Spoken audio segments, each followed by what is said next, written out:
आज सत्संग परिचालक मंदिर परिचालन दायित्व आमर दस्याभिक सम्मान्य दादासांगा एवं उपस्थित आमर श्रद्धेय सम्मान्य दस्याभिक नवेंदा एवं उपस्थित समस्त कर्मीगण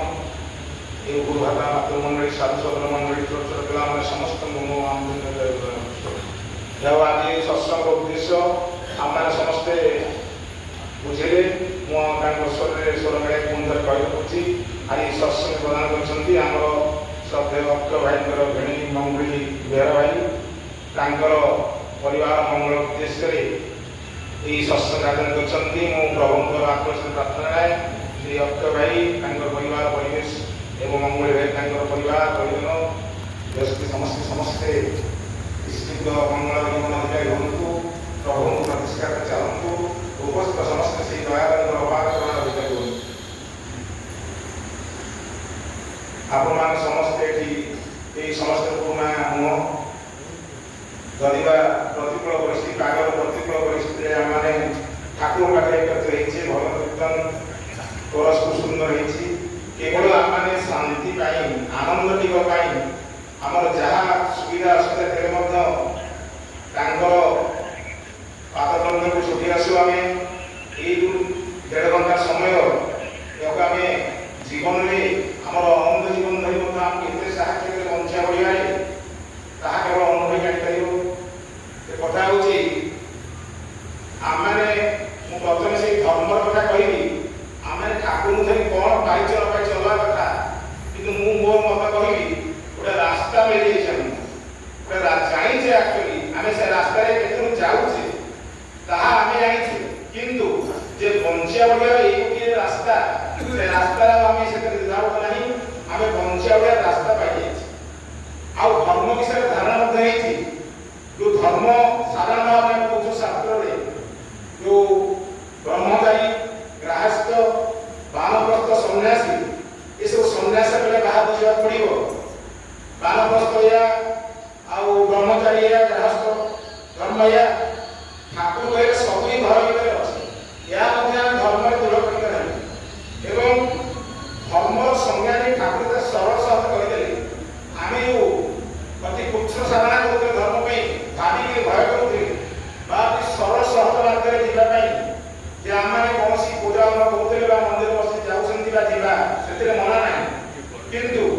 धर्म को प्रतिदिन आचरण आम परिवेशन नक फुटाई नकरी आम यदि धाइचे से मरीचिका पछाड़ी पाइबार आशा नहीं ठाकुर क्लियरली कहदेव आमको जे करवा ही पाइबार जन से जहाँ पाइबा हुए ताकि से दुखित हो ना निश्चय करवा ही पाइबार जन आम ठाकुर को धरले गुरु ग्रहण कले ये जो सर्वशेष सर्वस्व विभक्त पुरुष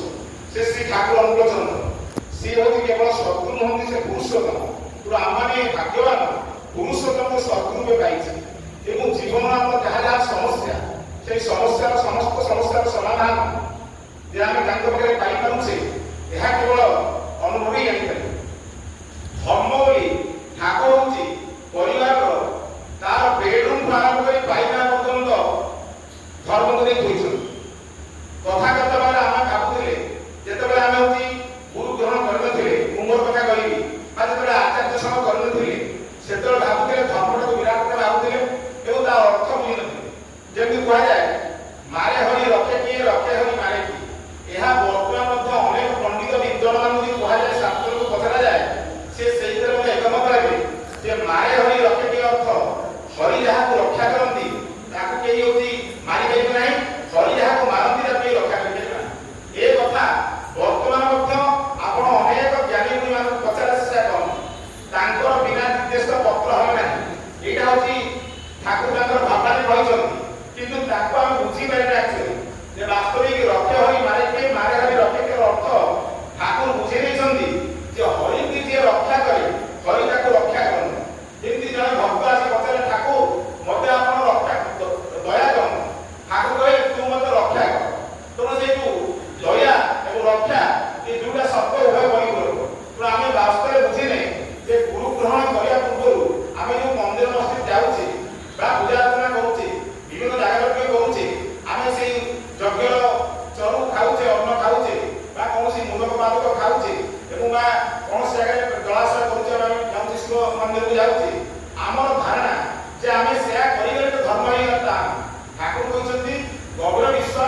ଠାକୁର କହୁଛନ୍ତି ଧର୍ମ ସେଠି ନାହିଁ, ଧର୍ମ ଅଛି କୋଉଠି? ଗୋଟେ ଛୋଟ କଥା ଠାକୁର କେତେ ଧର୍ମ କଥା ସରଳ କରିଛନ୍ତି। ସେଇଟା ଦେବୀରା ଠାକୁର ପାଖରେ ବସିଛନ୍ତି, ଠାକୁର ପାଖରେ ଠାକୁର ଯାହା ଯାହା କହନ୍ତି ଦେବୀରା ଲେଖନ୍ତି। ହଠାତ୍ ଠାକୁର କହୁଛନ୍ତି ଏଇ ଧର୍ମଟା ବିଚ୍ୟୁତ ହେଲାଣି। ଆଶ୍ଚର୍ଯ୍ୟ ହଉଛି ଦେବୀରା, ଆଜ୍ଞା କଣ ବିଚ୍ୟୁତ ହେଲା? ନା ପେନ୍ଟା ଧରି ଲେଖୁଛୁ, କ୍ୟାପ୍ଟା ପଡ଼ିଛି ତଳେ, କ୍ୟାପ୍ଟା ଯଦି କାହାର ଗୋଡ଼ରେ ପଡ଼ିଯାଏ ତାହା ନଷ୍ଟ ହେଇଯିବ। ତେଣୁ ତାର କ୍ୟାପ୍ର ଜାଗାଟା ପେନ୍ ଲେଖିଲା ବେଳେ ତା ପଛପଟେ ରହିବା ଦରକାର। ଯଦି ସେ କ୍ୟାପ୍ଟା ସେ ପଛପଟେ ନ ରହିଲା ତାହା ଧର୍ମର ବିଚ୍ୟୁତ ହୁଏ। ଆପଣ ଧର୍ମ ବୋଲି ଆମେ କଣ ବୁଝିଛେ? ଲକ୍ଷ ଲକ୍ଷ କୋଟି କୋଟି ଟଙ୍କା ଖର୍ଚ୍ଚ କରୁଛେ, ମେଢ଼ ମଣ୍ଡେ କେତେ କଣ କରୁଛେ, ଭୋଜି ଭାତ କରୁଛେ, ଠାକୁର କହୁଛି ଧର୍ମ। ଠାକୁର ପୁଣି କହୁଛନ୍ତି ଘର ପୋଛୁଛନ୍ତି ସୁଭଦ୍ରା ମା, ଠାକୁର କହୁଛନ୍ତି ଏ ଚାଲିଗଲା ଚାଲିଗଲା ଚାଲିଗଲା ରକ୍ଷା କର ରକ୍ଷା କର। ସେ ଆଶ୍ଚର୍ଯ୍ୟ ହଉଛି ନା ଲୁଣ୍ଡାଟା ଦେଖେ, ଲୁଣ୍ଡା ଉପରେ ପିମ୍ପୁଟା ମରିଗଲା, ତୁ ଯେ ଘର ପୋଛୁଛୁ ପିମ୍ପୁଟାକୁ ପୋଛେଇ ଚାଲିଯାଉଛି। ତେଣୁ ଚିନ୍ତା କରନ୍ତୁ ଧର୍ମ କୋଉଠି? ଆମେ ବାସ୍ତବିକ ଠାକୁରଙ୍କୁ ଧରିଲେ ଧର୍ମର ସଂଜ୍ଞା ବୁଝିପାରିବା। ପୁଣି ଆମେ ଧର୍ମ କଣ ବୁଝିଛେ? ତୀର୍ଥଯାତ୍ରା କରୁଛେ, ବିଭିନ୍ନ ଜାଗାରେ ବୁଡ଼ା ପକଉଛେ। ଏବେ ଯେତେବେଳେ ପଚରା ଯାଉଛି କୁଆଡ଼େ ଯାଇଥିଲ, ଯଦି କାହାର ଅଛି ଜେଜେବାପା ଜେଜେମା ଯାଆନ୍ତି ବା କୌଣସି ମାଉସୀ ମା ମଉସା ମା ଯାଆନ୍ତି, ତାଙ୍କର ଦାୟଜମା ସେ ପଚାରନ୍ତି ତୁମେ ଯାଇଥିଲ ସେ ତୀର୍ଥରେ କଣ ତ୍ୟାଗ କଲ? ସେ ଜଣେ ବ୍ରାହ୍ମଣ ବସିଥିବେ, କହିଲେ ତୁମେ ଆସିଥିଲ, ତୁମର ଧର୍ମ ହବ ଯୋଉଟା ଜିନିଷ ଭଲ ଲାଗୁଛି ସେଟା ଛାଡ଼ିଦେ, ଆଉ ତୁମେ ଖାଇବ, ସେଟା ତ୍ୟାଗ କରିବାକୁ ପଡ଼ିବ। ତେଣୁ ସେ ଭାବି ଚିନ୍ତିକିରି କଣ ଛାଡ଼ି, ସେ ଭଲ ଲାଗେ, ଆମ୍ବ ଭଲ ଲାଗେ, ପଣସ ଭଲ ଲାଗେ, ଏସବୁ ଗାଧେଇ କହିବା ଆଜ୍ଞା ମତେ ଗୋଟେ ଆମ୍ବଟାକୁ ଛାଡ଼ି, ସେଇଟା ମତେ ସେଇ ଫଳଟାକୁ ଛାଡ଼ି। ତେଣୁ ଯୋଉଟା ଭଲ ଲାଗେନି ସେଇ ଫଳଟାକୁ ଛାଡ଼ି ଦେଇକି ଆସେ, ଏଇଟା ହବ ତ୍ୟାଗ। ଠାକୁର କିନ୍ତୁ କହୁଛନ୍ତି ଧର୍ମକୁ ଧରିଲେ, ଧର୍ମ ରକ୍ଷା କରିବାକୁ ହେଲେ ତ୍ୟାଗ କିଛି ନାହିଁ। ଠାକୁର କହିଲେ ମୁଁ କେବଳ ମଳମୂତ୍ର ତ୍ୟାଗ ଜାଣିନି। ତ୍ୟାଗ ମାନେ ଭୋଗ, ଯୋଉଠି ତ୍ୟାଗ କହୁଛନ୍ତି ଭୋଗ ଅଛି, ଭୋଗ ଥିଲେ ହିଁ ତ୍ୟାଗ କରିବାକୁ ପଡ଼ିବ। ଠାକୁର ଉଦାହରଣ ଦେଇ ଦେଉଛନ୍ତି, ମନେକର ତୁମର ଦେହ ଖରାପ, ତୁମକୁ 4ଟି ରସଗୋଲା ଦିଆଗଲା, 2ଟି ରସଗୋଲା ଖାଇଲେ ତୁମ ଦେହ ଭଲ ରହିବ, ଯଦି ତୁମେ 2ଟି ଜାଗାରେ 4ଟି ଖାଅ ତୁମର ଦେହ କ୍ଷତି ହେବ। ତେଣୁ ତୁମର ଦେହ ଭଲ ରହିବା ପାଇଁ 2ଟି ରସଗୋଲାକୁ ତ୍ୟାଗ କରିବାକୁ ପଡ଼ିବ। ଯଦି ତୁମେ ଭୋଗ କରିବାକୁ ଚାହୁଁଛ 2ଟି ରସଗୋଲା ତ୍ୟାଗ କର। କେତେ ସରଳ ସହଜ ଭାବରେ ଠାକୁର ଧର୍ମର ଅର୍ଥ ଦେଇଛନ୍ତି। ଏହା କେବଳ ଆଚାର୍ଯ୍ୟ ପରମ୍ପରା ଦେଇ ଆମେ ଯାଇପାରିବା, ତାଙ୍କୁ ଅନୁସରଣ କରିବା, ତାହେଲେ ବାସ୍ତବିକ ଧର୍ମରେ କେତେ ଗଭୀର ଏବଂ କେତେ ଭିତରେ ଏବଂ କେତେ ସରଳ ସହଜ ଆମେ ବାସ୍ତବିକ ବୁଝିନି। ଠାକୁର କହୁଛନ୍ତି ଯେ ମାଆକୁ ଯେ ମୁଁ ମା ବ୍ୟକ୍ତି କିଛି ବୁଝାନି, ମାଆଙ୍କ ବ୍ୟକ୍ତ ମୋର ଜୀବନ କିଛି ଜାଣିନି। ତେଣୁ ମାତୃଭକ୍ତି ଅଭିଜ୍ଞତା ସେଇ ଭାଇଭକ୍ତି ସେ ତାର ଉଦାହରଣଟା ଆସୁଛି। ଠାକୁର ଦିନେ କହୁଛନ୍ତି ଯେ ହଉଛି ମୁଁ ଯେତେବେଳେ ଯୁବକ ଅବସ୍ଥାରେ ମୋର ସାଙ୍ଗମାନେ ମତେ ନେଇ ଗୋଟେ ବେଶ୍ୟାଳୟକୁ ପଳେଇଲେ ଏବଂ ସେ ଗୋଟେ ଯୁବତୀ ସ୍ତ୍ରୀ ଥିଲା, ସେମାନେ ସେ ଛାଡ଼ିଦେଲେ। ଛାଡ଼ିଦେଲା ପରେ ମୁଁ ଯେତେବେଳେ ତାକୁ ଦେଖିଦେଲି ସେତେବେଳେ ହଉଛି ମୁଁ ଖୁବ୍ ଜୋରରେ କାନ୍ଦିଲି। ମୁଁ ଏତେ ଜୋରରେ କାନ୍ଦିଲି ସେ ଝିଅଟା ବି କାନ୍ଦିଲା। ତେଣୁ ସେ କହିଲା କାହିଁ କାନ୍ଦିଛନ୍ତି? ତେଣୁ ଭଗବାନ ପଚାର ତାଙ୍କ ସାଙ୍ଗମାନେ ପଚାରିଲେ, ଆରେ ତତେ ସେ ଘରକୁ ଛାଡ଼ିଲୁ, ତୁ କାହିଁ କାନ୍ଦୁଛୁ? ନା ମୋର ମାଆ କଥା ମନେ ପଡ଼ିଲା, ମୋର ତା ଉପରେ ମୋର ମାଆ ରୂପ ଦେଖିଲି ଯେ ହଉଛି ମୁଁ ଯେ ଆସିଛି। ମାଆ ଯଦି ଜାଣିଦେବେ, ମାଆ ଯଦି ଭାବିବେ ଯେ ମୁଁ ମାଆ ପ୍ରତି ମାତୃଜାତି ଗୋଟେ ଖରାପ କାର୍ଯ୍ୟ କରିବାକୁ ଆସିଛି, ପୁଣି ମାଆଙ୍କ ଅବସ୍ଥା କଣ? ମାଆ ଚିନ୍ତାରେ ଭାଙ୍ଗି ପଡ଼ିବେ। ତେଣୁ ମାଆଙ୍କ ମୁହଁ ମନେ ପଡ଼ିଲା, ଯାହାଫଳରେ କି ସେଇ ଝିଅଟି ମଧ୍ୟ ସେଦିନ ସେଇ ବେଶ୍ୟାକୁ ଛାଡ଼ି ଦେଇଥିଲା। ତେଣୁ ଠାକୁର କେତେ ସରଳ ଭାବରେ କେତେ ମାତୃଭକ୍ତି ଅପରିଚୟ ବୁଝୁଛି ଠାକୁର। ଏଇ ଭକ୍ତପଦ ଭାଇ କହୁଥିଲି, ଯୋଉ ଅନନ୍ତ ମହାରାଜ ବାକି କିଶୋର ମୋହନ ସତେ ଗୋସାଇ କଥା କହୁଥିଲି। ଠାକୁର କହୁଛନ୍ତି ଆମେ ଭକ୍ତ ହେଇ, ଠାକୁର କହିଲେ ଭକ୍ତ ହେଲା ସହଜ, ଶିଷ୍ୟ ହେଲା କଷ୍ଟ। ଆମେ ଭକ୍ତ କଣ? ଭକ୍ତ ନା ମୁଁ ଆସିଲି କଲେଜରୁ ଆସିଲି, ଏଠି ଆସିଲି, ଧଳା ପିନ୍ଧି ଆସିଲି, ଏଠି ଜାଗା କଲି, ମତେ ଭଲ ଲାଗିଲା, ଜାଗା କଲି, ମତେ ଭଲ ଲାଗେ, ମୋର ହଉଛି ମୋର ପ୍ରଭୃତି ପୂରଣ ହେଲା। ସେ ଭାଇ ଗୀତ ବୋଲେ, ସେ କୀର୍ତ୍ତନ କଲେ, ଗୀତ ନ ବୋଲେ ନା ମନ ଦୁଃଖ, ମୁଁ ଜାଗା ନ କଲେ ମୋ ମନ ଦୁଃଖ, ଆମେ ସେଥିପାଇଁ ଆସିଲୁ। ସମସ୍ତେ ଏମିତି କହୁନି, ଗୋଟେ ଉଦାହରଣ ଦେଉଛି। କିନ୍ତୁ ଠାକୁର କହୁଛନ୍ତି ଯେ ତୁମମାନେ ତୁ ଭକ୍ତ ହେଇଛ, ଶିଷ୍ୟ ହେଇନ। ଆମେ ଭକ୍ତ, ପୂଜା ଭକ୍ତି, ଶିଷ୍ୟ ମାନେ ଶାସିତ ହବା, ଅନୁଶାସନ ଯେ ନ ଚାଲିଛି ସେ ଶିଷ୍ୟ ହେଇନ। ଭକ୍ତ ହବା ସହଜ, ଶିଷ୍ୟ ହବା କଷ୍ଟ। ତ ଠାକୁର କହିଲେ ଆସକ୍ତି ହବା ଅଛି, ଆସକ୍ତି ଆଉ ହଉଛି ଭକ୍ତି, ତାଙ୍କ ପ୍ରତି ଗୋଟେ ଆସକ୍ତି ଭାବ ଆଉ ତାଙ୍କୁ ସମର୍ପିତ ଭାବ କହନ୍ତି ଯେ ଆଶ୍ରିତ, ଆସକ୍ତ ଆଶ୍ରିତ, ଯେ ମୁଁ ହଉଛି ଆଶ୍ରିତ, ମୁଁ ସାଇ ବାବାଙ୍କର ଆଶ୍ରିତ, ମୁଁ ଜଗନ୍ନାଥଙ୍କର ଆଶ୍ରିତ। ଆଶ୍ରିତ ଅର୍ଥ ମୁଁ ଯାଏ, ମୁଁ ଠାକୁରଙ୍କର ଆଶ୍ରିତ, ସେଠି ଯାଏ, ସତ୍ସଙ୍ଗରେ ବସେ, ଘର କୀର୍ତ୍ତନ ବୋଲେ, ଆନନ୍ଦରେ ଖାଏ, ଘରକୁ ଆସେ, ତାଙ୍କ ନାମ ଧରେ ଆଶ୍ରିତ। ଆସକ୍ତ ମାନେ ସେ ଯାହା କହିଲେ ମୁଁ କରେ। କହିଲେ ଆଶ୍ରିତ ହବା ଅପେକ୍ଷା ଆସକ୍ତ ହବା ଢେର ଭଲ। ପ୍ରଥମରେ ଚରିତ୍ର ହୁଏତ ରଞ୍ଜିତ ହେଇପାରେ, କିନ୍ତୁ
ଯେ ଆଜି ସେ ଭାଇ ଜଣ ଦୀକ୍ଷା ଦେଇଛନ୍ତି খুব কম দিনের সে ঠাকুর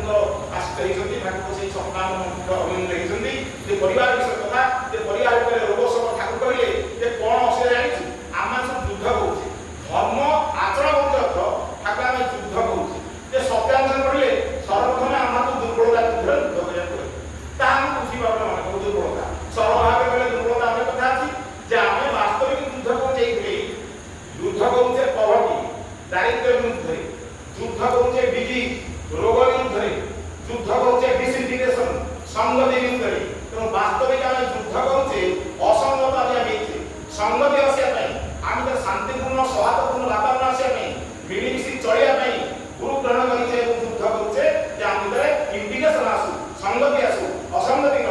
আমি দারিদ্রতা আসিছি যে আমার ভাবিছে দরিদ্র হয়ে গেলি যদি মু ঠাকুর পাখু যায়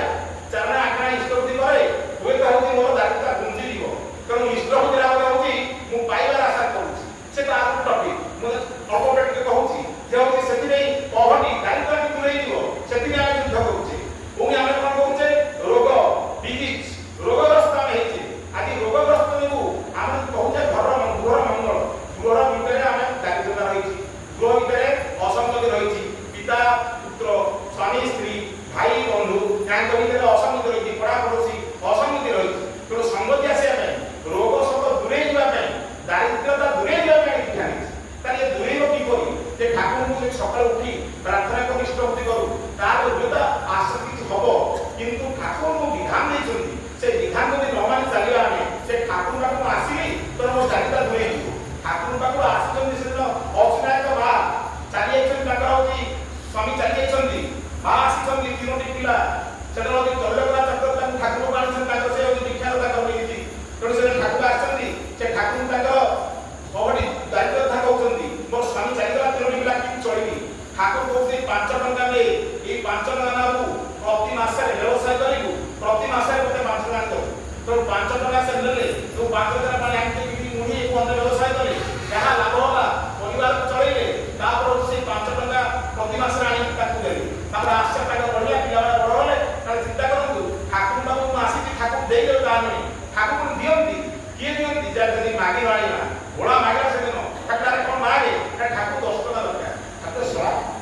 କିଛି ମାଗି ପାରିଲାନି ତାକୁ କହିଲେ ମାଗିବାକୁ ଯେ 10 ଟଙ୍କା ଦରକାର ଆଉ କିଛି ମାଗି ପାରିଲାନି ତ 10 ଟଙ୍କା ସେ ନେଇଗଲା ଠାକୁର ହେଉଛି ମାଗିବା ପାଇଁ ଆମେ ଜାଣିନେ ବାସ୍ତବ ଭାବରେ ଆମେ ଦାରିଦ୍ରତା କ'ଣ ଜାଣିନେ ଦାରିଦ୍ରତା କେମିତି ଘୁଞ୍ଚିବ ଜାଣିନେ ଦାରିଦ୍ରତା ଘୁଞ୍ଚିବ କିପରି ଆମେ ହେଉଛି କମ୍ପିଟିସନ କରୁଛେ ଆମର ଆୟ ଯେତିକି ଆୟ ଅନୁସାରେ ବ୍ୟୟ କରୁଛେ ସ୍ତ୍ରୀକୁ ଖୁସି କରିବା ପାଇଁ ପୁଅ ଝିଅମାନଙ୍କୁ ଖୁସି କରିବା ପାଇଁ ଆଜି ଅଫିସରେ ହେଉଛି ଯେ କର୍ମଚାରୀ ସେ ହେଉଛି ଚୋରି କରୁଛି ଚୋରି କରିବା ଉଦ୍ଦେଶ୍ୟରେ ସ୍ତ୍ରୀକୁ ଖୁସି କରିବ ତା ପିଲାମାନଙ୍କୁ ଖୁସି କରିବ ଦାରିଦ୍ରତା ଘୁଞ୍ଚେଇ ଦେବ ଯେ ବାସ୍ତବିକ ସେ ଚୋର ହେଲା ସେ ହେଉଛି ଖଣ୍ଡ ହେଲା ସେ ଖାଦ୍ୟ ଆଣି ଦେଲା ସେ ଚୋର ଖଣ୍ଡ ସେ ପିଲା ହେଲା ସେ ବୁଝିପାରିଲା ନାହିଁ ଏହି ପ୍ରକାର ଆମେ ଦାରିଦ୍ରତାକୁ ଘୁଞ୍ଚେଇବାକୁ ଯାଉଛି ଆଜି ଆମେ ହେଉଛି ପିଲାମାନଙ୍କୁ ଭଲ ବାଟ ପାଇବା କାରଣ ଘରେ ଆଜି ଆମର ଅସଫଳତା ଘରେ ଗୋଟେ ଶାନ୍ତି ଆଣିବା କିପରି ଶାନ୍ତି ଆଣିବା ଯଦି ଠାକୁର ସାମନେ କହିଲେ ଆଚାର୍ଯ୍ୟ କହୁଥିଲେ ମତେ ଆଚାର୍ଯ୍ୟ ଜଣେ ଡିପି ୱାର୍କ ଚାଲିଛି ଜଣେ କର୍ମୀ ଗଲେ ଭାଇ ସେ ତ ଯାଇ ଜଣେ ଘରେ ପହଞ୍ଚିଲେ ଏଇ ଠାକୁର କଥା କହିଲେ ଇଷ୍ଟଙ୍କ କଥା କହିଲେ ସେ ଲୋକ ବିରକ୍ତି ପ୍ରକାଶ କଲେ କହିଲେ କ'ଣ ସବୁବେଳେ ସେ ଯେ ଡିପି କଥା ଠାକୁର କଥା ଇଷ୍ଟ କଥା କହୁଛ କ'ଣ କଥା ଆଉ କିଛି ନୂଆ କଥା ନାହିଁ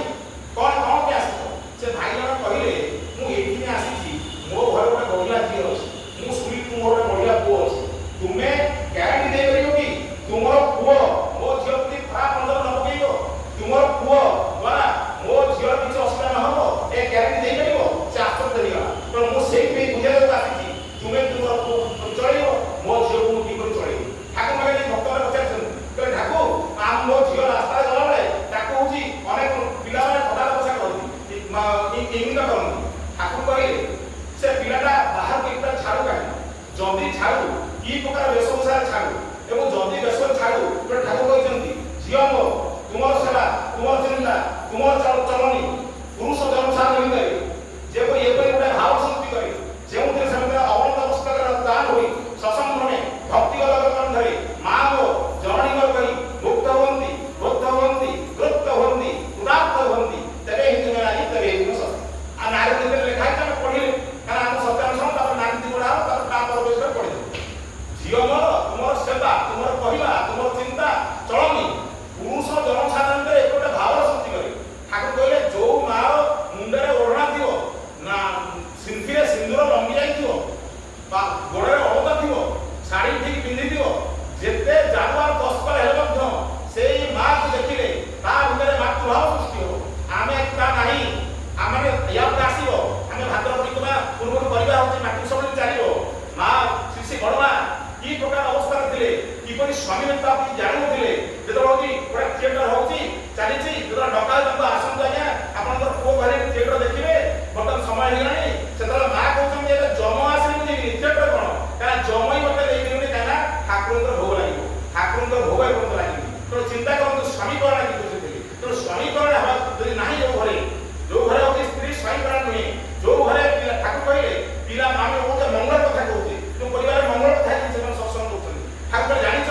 ଝିଅ ମାନେ ନରକକୁ ଯାଆନ୍ତି, ଝିଅର ପରକାଳ କିପରି ନଷ୍ଟ ହେଇଯାଏ, ଝିଅର ପରକାଳ ନଷ୍ଟ କରିବାର ମୂଳ ଦାୟିତ୍ୱ ହେଲା ପିତା ମାତାଙ୍କର। ଯଦି ପିତା ମାତାଙ୍କର ଝଗଡ଼ା ହୁଏ, ଠାକୁର ମାତା ପିତା ଝଗଡ଼ା କରେ, ସ୍ୱାମୀ ସ୍ତ୍ରୀ ଝଗଡ଼ା କରେ, ପିଲାକୁ ଦେଖେ,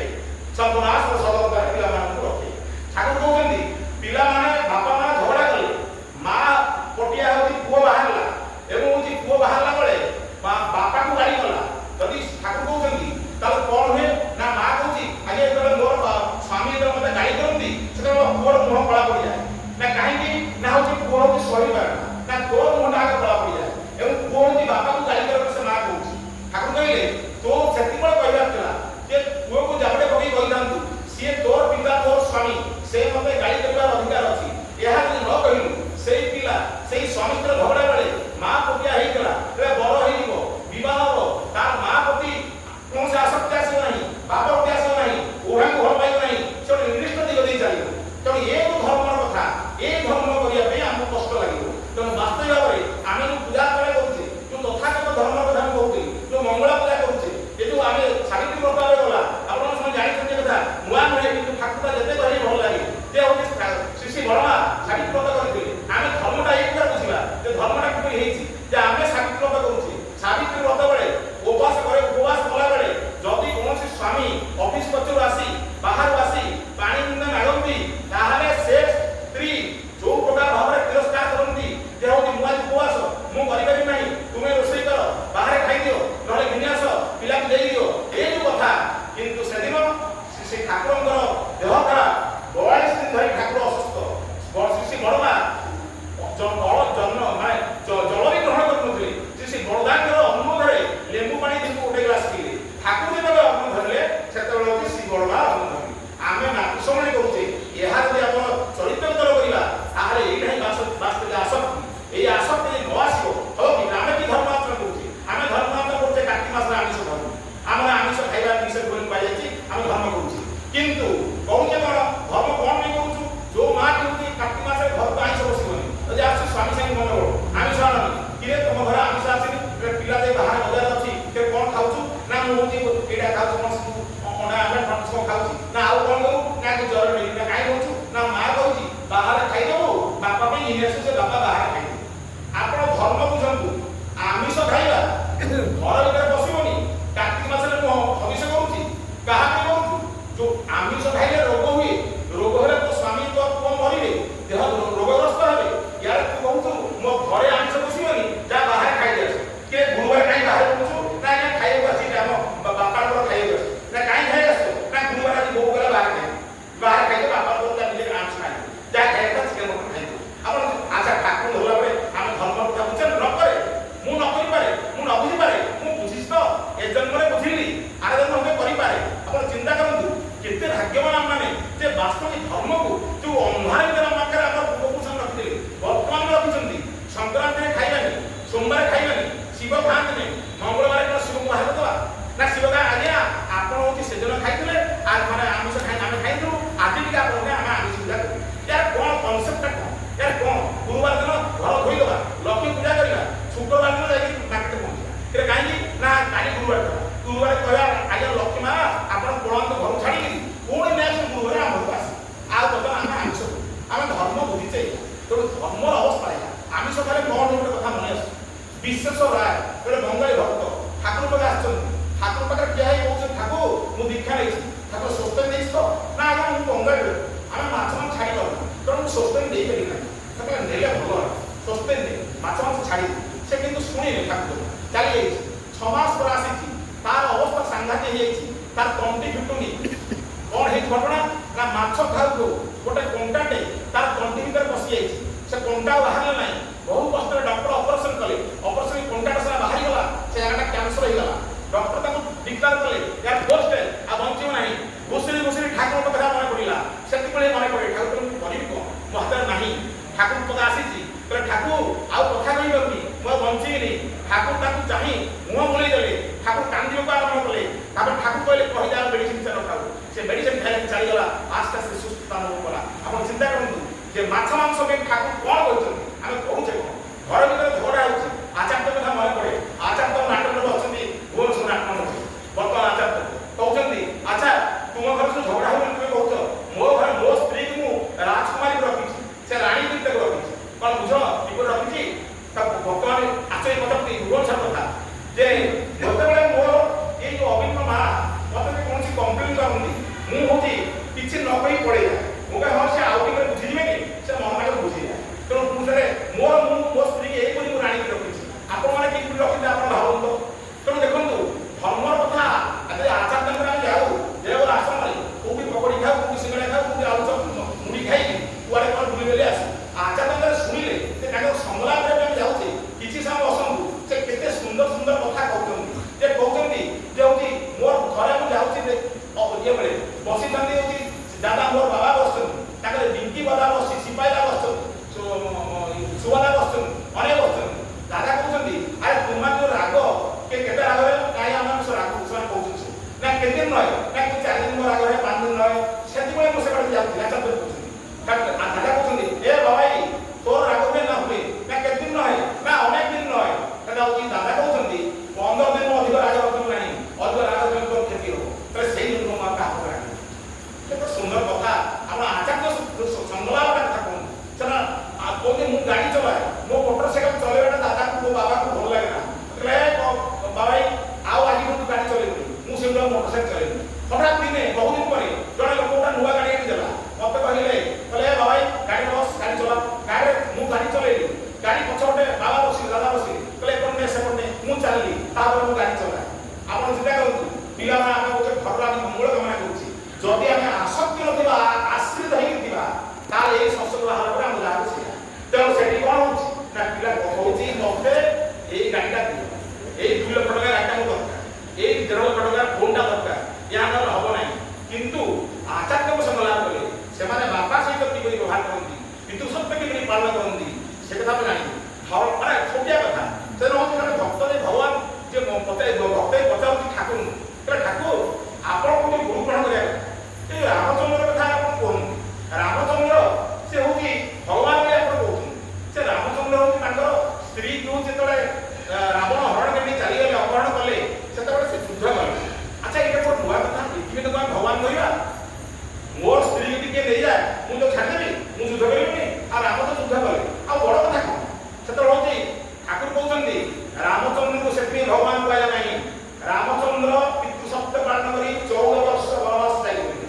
ସେଥିପାଇଁ ତାଙ୍କୁ ଆମେ ପୂଜା କରୁଛେ। ତେଣୁ ପିତୃମାତୃ ଭକ୍ତ ସେ କି କହିଥିଲେ ତାକୁ ଆମେ ଦେଖିବା, ଚିନ୍ତା କରିବା, ଜାଣିବା। ତେଣୁ ବାସ୍ତବିକ ଭାବରେ ଏମିତି ଅନେକ କଥା ଅଛି, ଠାକୁର ପାଖରେ ଅନେକ ସମସ୍ୟାର ସମାଧାନ ହେଇଛି। ତାପରେ ଗୋଟେ ଛୋଟ କଥା କହୁଛି, ସେ ବଳଦା କଥା ମନେ କରୁଛି। ସେ ବଳଦା ଥରେ କହୁଛନ୍ତି ଗୋଟେ ଘରେ ରାମାୟଣ ପଢ଼େ, ଆମେ ତଥାଗତ ଧର୍ମର କଥା କହୁଛି, କିନ୍ତୁ ଠାକୁର ସାଙ୍ଗେ ଧରିଥାନ୍ତି, ଠାକୁର ଧରିଛନ୍ତି ତାଙ୍କର ଭାଇ ବହୁତ ମାନେ ଆସକ୍ତି ତାଙ୍କର ଠାକୁର ଗୁରୁତ୍ୱ ପାଇଁ। ତାଙ୍କ ମା କିନ୍ତୁ ରାମାୟଣ ପଢ଼ନ୍ତି, ଠାକୁର କହୁଛନ୍ତି ତୁମେ ଘରେ ଗୀତା ଭାଗବତ ରାମାୟଣ ପଢ଼ୁଛ ଅସୁବିଧା ନାହିଁ, ସେ ପଢ଼ୁଛନ୍ତି। ଯେତେବେଳେ ସେ କହୁଛନ୍ତି ଯେ ହନୁମାନ ଗନ୍ଧର୍ବଙ୍କର ପତ୍ର ଟେକି ଆଣି ସେ ହେଉଛି ମାନେ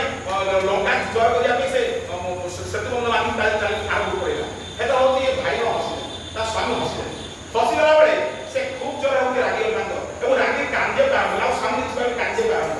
ଶିଶି ବଳଦା କହୁଛନ୍ତି ସେତେବେଳେ ସେ ଭାଇ ଜଣକ କହିଲେ ଦେଖ ଯଦି କାନ୍ଦନି, ମୁଁ ଭୁଲେ କହିଲି, ତୁମେ ଯାହା କହୁଛ ଠିକ୍ କହୁଛ। ତାପରେ ଉଭୟ ହସିଲେ, କହିଲେ ଏଇ ତ ଧର୍ମ, ଏଇ ତ ସ୍ୱାମୀ ସମ୍ପର୍କ। ଏଇ କଥା ନେଇକି ମୋର କଥା ମନେ ପଡ଼ିଗଲା।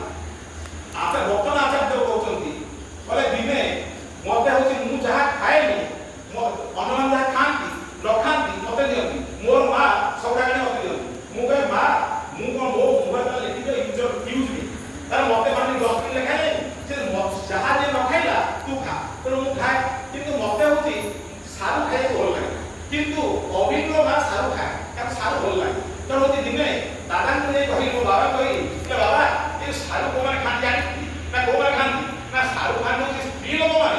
मुसलिम तो ये शुणीदे से अभिन्न माँ खूब मन दुख कले रागी मुझे देखिली आउ पाई हो पाक गली गली कथा पढ़ेली गली कथार गोटे गंजी किଣିदेली बानियन से बानी पछ लिखिदेली आई लव कचु मैंने कौन बेबीले कौन सारू कचु ना कौन आई लव कचु कहली अभिन थिला आसिके मु अभिन्न माँ आगे पछरे ठिया से पढ़िला आई लव कचु तापर से खूब जोर हसिली आम मन कोन होची पुणी काटी तो चिंता करंतु की कथा माने हमर भल लागुनी से जेटा स्त्री करिछि बा स्त्री गुडा भल लागुछि से जेटा आनिबो हम जेटा अणा जीवन नाही तला हम आत्म सम होचे कोन से आमे भाउचे आचार्य कोन हिति से विराटी से तो तेरा अनंत सिंह मु साडी जाउनी तू से तो मनीष ही रास्ता काम भल दा से तो बुझेला धर्मर गुण तत्व को हम पाखे से निराकार साकार होइछन से असीम ससीम होइछन से असाधारण साधारण होइछन से आर्चना को देखे जाबे कहिला पे गति जाबे तो हम रास्ते बाहर बुझन से जन आमने एते काली पड़वा अछि से ठाकुर कहउछन्ती कहले मु तमार ठीक बार आके देखि ए केष्टदा मु तमको मने ठीक बार फोन देखि नै केष्टदा को कहला आगे हम एते वर्ष आपन पाके रहले आपन देखि ना मु देखि नै मु ठीक बार आपन को देखे ताला आपन को अनेक मंदिर अछि आपन को मोर अस्य हो आसी ठाकुर धानी कहउछन्ती कारण देखि नांती संध्या बेले बंधर नई बंधरे आ पोखरी हुड़ारे घाड़ा बस्तांती स्त्री लोक बस्तांती एवं अन्य मान बस्तांती पुरुष बस्तांती जदि सेमान मजा लगे ना जाने ना से बाट दे गला बेले मु जाय भल भाव देखे ताहले तांकर समस्त शरीर देखला परे मोर तांकर असा हवा आसे सेति में ताको देखे ना सेति में तुमान को संपूर्ण भाव देखि चाहे ना काना तुमान भितरे मोर भितरे आ समझ भितरे अनेक खराब गुण अछि सेई गुण गुलिका पुनि प्रकाश करि दै पारे मूर्ति ताको असा हवा आसी पारे से देखि ए होई धर्म कथा तो वास्तव भाव संसार भितरे चलिया कोले स्वामी स्त्री संपर्क करिया दरकार पिता पुत्र संपर्क करिया दरकार भाई भाई संपर्क करिया दरकार से कथा से धर्म आचरण आम सकाळू प्रत्येक उठिला बेले आम आरंभ करिया को ना होची इष्टहुत आरंभ करिया नाम धनु आरंभ करिया प्रार्थना करिया गुरुमान को प्रणाम करिया तावती पाठ बही पढ़िया ठाकुर कहले आमे सब बही पढुची ते बही करी होची कोन आम दी पचार दिन सन आचार्य कहउतले बोले के दिन पचारे ठाकुर कहउतले के दिन पचारे के होची पुओ को पचार बापा को माछ माछ काई खाइबा मु ता कारण कोते जानि मु कहि ठाकुर कोनी खाइ ठीक अछि अनुसूत्र करे पिला मानि गला भलो पिला जुक्ति गला तो अरे मो बापा को मूर्ख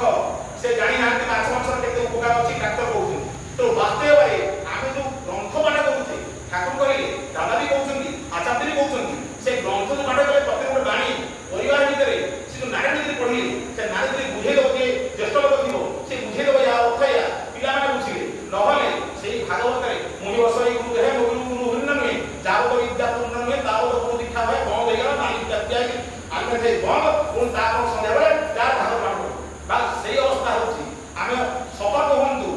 विवाह कथा सेया सेही कथा कहकी विवाह करंतु बुझेई दंतु किमिति बुझेई मु तो अर्थ बुझेई विवाह कोन जानि अनुलोम विवाह जानि प्रतिलोम विवाह कोन जानि विवाह बुझी मनबले कोन सा जानि तो शिक्षा दीक्षा विवाह कथा कहउछन जगन्नाथ पुत्र कथा कहउछन सत्य सहतर कथा मु ताकरे समय धारणा नाही धारणा जे समते पढिले ताने जे समते पढिले समय जानि आमे संकल्प करिया अन्यठु बुझिबा गुरुजन बुझिबा दीक्षा ला करिना शिक्षा बुझिबा मु वयस्क व्यक्तिन बुझिबा ताको कोन कहउछन ताको वास्तविक हम अनुसरण करिया एवं अन्यके गुटे कोन करिया ताहाले वास्तविक ठाकुर जहा कहउछन जे मु देखि पाउची ए जो युद्ध ए जो होची लोकक्षय ये किछि में मनुष्य मूल दुनिया लोक पाइबो जो दुनिया का रहिछि से लोक पाइबो जे आमे देखु जे मनुष्य प्रभाव हेछि तो सेना भुवन कटकर 1976 मसिया जड़ा मंत्री पचार प्रधान को जे कोन वास्तविक आपन शासक परिकल्पना कोन आंदोलन से कहले मनुष्य को नहीं बसिस मजा कुछ मनुष्य को जगैया पे ये आंदोलन तो मनुष्य मानवता आसु मानवता नहीं बोली आज होची नारी नेतृत्व नहीं छी आज माने बहु प्रति माने ससुर रो अत्याचार हलानी एवं से ताको झियो बाप मध्य झियो होची प्रश्न करे पसुनी भाई कोन की अवस्था पहुंची आमने एते को कम लोक बसिते आमनकर स्वर ए सेठी पहुंचीबो नहले आस्ते आस्ते जे काम को लोक अलवा संप्रदाय रहउछन ये कोन जय के लोक एमाने आमिष आमे एठी कोन खाइ आमे होते आगे आमिष खान्ति ये सोते देई गले आमिष खाइबनी ये जय के लोक कोन आम किंतु हमर कथा साबलेन जे ओली धर्मटा होची सब क्षेत्र में बिछे जाइछे धर्मर मूल कथा आम पाखे अछि ताहा केवल ठाकुर कहिले भक्त आचार्य कहउछन्ती ଯାଜନ କରି ଖାଲି ହବ ନାହିଁ, ତୋର ଚରିତ୍ର ଦେଖି, ତୋର ବେଶଭୂଷା ଦେଖି, ତୋର ପରିବାର ଦେଖି ସେଟା ଆଚାର୍ଯ୍ୟ କହୁଛନ୍ତି ତୁ ମୋ ଅବହେଳିତ କହିଛି, ତୁ ମତେ ଭଲ ପାଇବୁ କିନ୍ତୁ ଠାକୁର